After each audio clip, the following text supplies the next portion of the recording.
EVM को लेकर जहां एक तरफ विपक्षी पार्टियां मोदी सरकार को कटघरे में खड़ा कर रही हैं, तो दूसरी तरफ सुप्रीम कोर्ट ने ईवीएम के वोटों का voter verifiable paper audit trail यानी वीवीपैट पर्चियों से 100% सत्यापन की मांग वाली सभी याचिकाओं को खारिज कर दिया है। आपको बता दें कि कोर्ट ने मामले की सुनवाई करते हुए कहा है कि उम्मीदवार चाहे तो चुनाव परिणाम घोषित होने के 7 दिन के अंदर रिजल्ट की दोबारा जांच की मांग कर सकता है।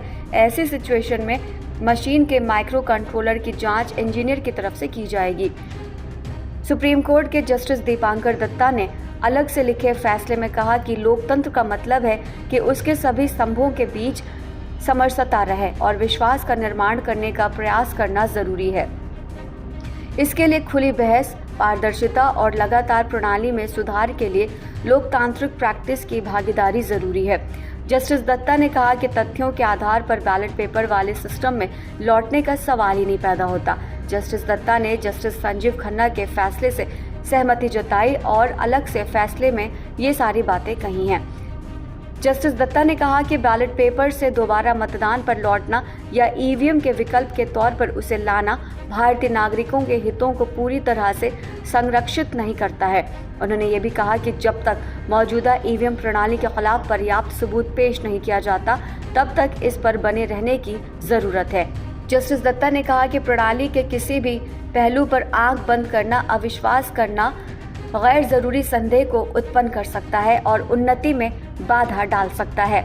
सुप्रीम कोर्ट ने ईवीएम निर्माताओं के इंजीनियर्स को ये इजाजत दी है कि वो परिणाम घोषित होने के बाद दूसरे और तीसरे स्थान पर रहने वाले उम्मीदवारों के अनुरोध पर मशीन के माइक्रो कंट्रोलर की वेरिफिकेशन करेंगे। एक ईवीएम में 3 इकाइयां होती हैं, जिनमें बैलेट यूनिट, कंट्रोल यूनिट और वीवीपैट शामिल होते हैं। इन तीनों में माइक्रो कंट्रोलर लगे होते हैं।